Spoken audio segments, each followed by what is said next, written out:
mursal Ismaaciil Cumar mursal xayd oo kamid ah dhalinyarada hankale isla markaana sanadka u taagan doorashada golaha deegaanka ee la filayo in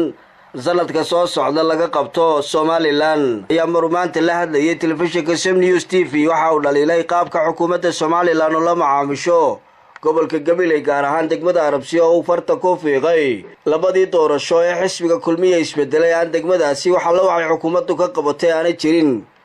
isagoo bulshada ku dhaqan degmada Arabsiyo ugu baaqay inay sanadka tijaabiyaan xisbiyada mucaaridka ah si aan looga nafsi gelin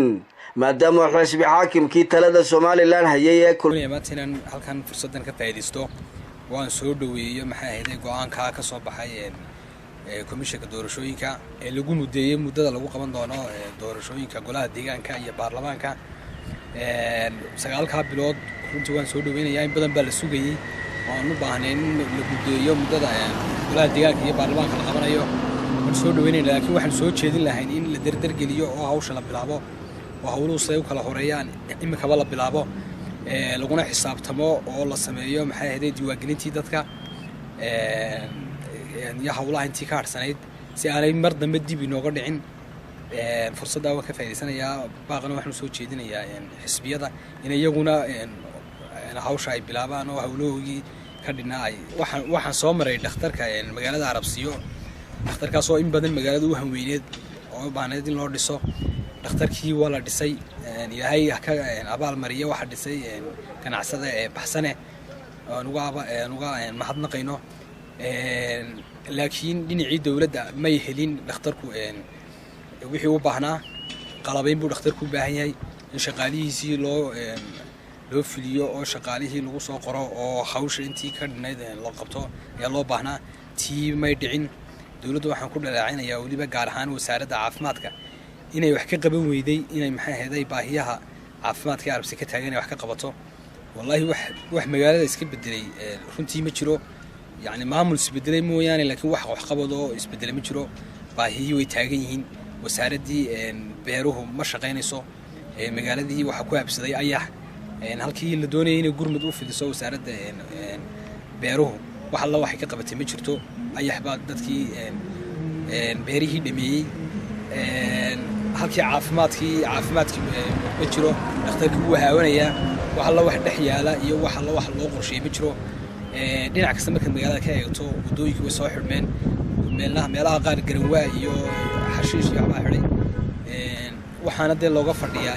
inay maxay ahaydeen inay dawladda dhexe kaalintii ay ku lahayd Arabsiyo inay wax ka shaqeyso Arabsiyo cod badan bay ayay xisbiga kulmiye siisaa labadii dawlad dambeeyba cod badan bay siisay codkii badnaa waxa la wax loogu abaal guday oo loogu qabtay ma jiro waxaan leeyahay dawladda dadka Arabsiyo waxaan soo jeedin lahaa inay xisbiyada dad mucaaradka ay mucaaradka galaan ay tijaabiyaan maadaama ay xukuumadda laba jeer ku khasaareen Arabsiyo waxaan soo jeedinayaa maadaama xisbiga kulmiye in badan ay dhinaca haynay oo aynu faa'iidayaanu dhicin oo aynu taageero balaaran siinay oo cod badan siino aqlabiyada balse aynaan ka helin kaalintii aan ku lahayn xisbiga waxaan dadka Arabsiyo soo jeedin lahaa inay xisbiyada kale ee mucaaradkana tijaabiyaan oo aanay ka nafsi gelin wax laga yaabaa in mucaaradku